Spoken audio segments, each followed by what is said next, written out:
YouTube, it's Lee again. I am making a response video from a YouTuber named MK Mason 2002. She made a video called Atheists Do Not Exist, and this video was inspired by a YouTube user named Capricious Black Box, who I ran across his response video today, and it kind of inspired me to make this one.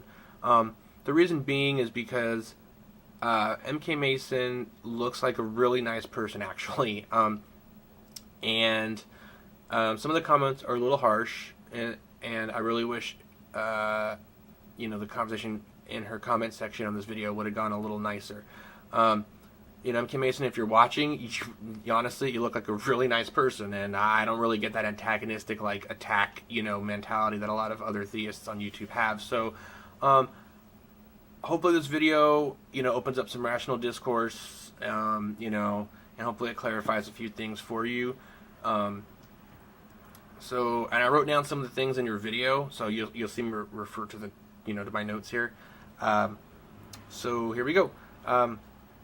You describe yourself as a former agnostic, now born-again Christian. And I think that there's a bit of confusion here. In your description, under your video, you have the definitions of atheism and agnosticism. And so I assume that the definitions are known and the difference between them. I believe the definitions, I don't remember, I read them before, those ones. I don't know if they're from Wikipedia or they're or some online dictionary or something, but I know I see them someplace before, but they're generally very similar. But anyway, agnosticism and atheism are not mutually exclusive. Gnosticism is not, placed toward knowledge. Theism refers to belief. The A in front of those just means without. Without agnostic, without knowledge of God. Theism, belief in God. A, without belief in a God. So, I personally, for example, am an agnostic atheist, if you want to get technical. My girlfriend, on the other hand, is an agnostic theist. So, there are some differences there, and I just wanted to make sure that at least we're on the same page, when it comes to that sort of thing. Your very next statement says, an atheist says there is no God, and quite honestly, I don't know any atheist that has ever said that. The reason being is that is a positive claim, and most of the atheists, or all the atheists that I've seen actually, don't make the positive claim that there is no God. They just say, I don't believe in a God. Your claim is or your evidence is not compelling enough for me to believe. So the difference being that there's a distinct difference between saying, if you make claim A, there's a difference in the response for me saying not A. That does not mean A is false. And so when you kind of understand how that goes, you'll understand that once you understand that difference, you'll get that atheists generally don't say there is no God. And I don't know. Maybe you've spoken to someone that has made that positive claim. I've never heard anyone make the positive claim, because once you start making positive claims, then that means evidence is required and all that stuff. So anyway, my next point here. You have to be God to know there is no God, or all-knowing, or whatever. I guess sure. That's some fuzzy logic. The reason being is because it's fuzzy logic because the way you constructed this statement, anything can be put in the God spot, and you wouldn't say you don't know. For example, the people are using in your comment section other deities, Thor, blah, blah, blah, this and that kind of thing, and it kind of reminds me of Bertrand Russell's Teapot, where he says, I posit that there's a celestial teapot orbiting a distant planet or Pluto or something, and you can't, and you can't disprove that there isn't one there. You would never say, you have to be God to know that there is no celestial teapot. You operate in a rational, logical sense, that there's no celestial teapot, right?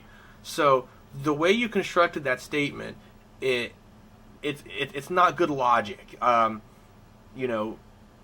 other point on that is certainty, for humans is just about pointless. There are very few things that humans can be certain about, namely their own existence, that kind of thing. But for the vast majority of other things, humans work on probability. And we go through life, we experience reality, and we base what we believe, on many things. But when we get into the extraordinary and when we get into the fantastical, those things require a greater amount of evidence to convince us. Now, we can never really have certainty. So the more evidence that we gain for something, the more probable or likely it is, or unlikely something else isn't. But you may want to look into how you are constructing that kind of logical argument, because it's not really a good one. If you want to have support for the claim of a God's existence. Sorry. In your comment section, this is one thing that I want to touch on real quick. In your comment section, you said, God exists because you've experienced God. And, personal claims, when it comes to trying to prove something, are almost useless. Now, that being said, I will not say, or I cannot say, that you didn't experience what you experienced. I believe that you believe that you experienced whatever you experienced. So I don't think that you're lying or anything like that. But personal experiences are not good evidence because they can't be tested, they can't be verified, and they end up becoming really cool stories, essentially. But again, like the previous point, logically speaking, any claim, from personal experience, I was abducted by UFOs, I saw a ghost, this and that. All these things require, repeatable, verifiable evidence to support it. That's why there's no solid evidence of UFOs or the Loch Ness Monster or Bigfoot or God. And personal experience is not really good for that. It's a cool story, essentially. And always remember that the burden of proof is always on the person making the positive claims. So when I see atheists say there is no God, when they do not in fact say that, it seems like the theist is trying to shift the burden of proof onto the atheist. And I'm not saying you're doing that, but I'm saying it's a fine line when you start saying that atheists are making positive claims, because they generally don't, or I've never seen it. And lastly, you said you were born again Christian, so it's obviously Christian God or Yahweh or whatever you want to call him. This is a whole. I know you didn't quite bring this up specifically, but just when you get into this, arguing for the existence of God is one thing. Arguing for the existence of the Christian God is something else. And so there's a lot more baggage when you leave this and you get to this, and hopefully, maybe you'll create more videos, and you can expand on your opinions and positions, and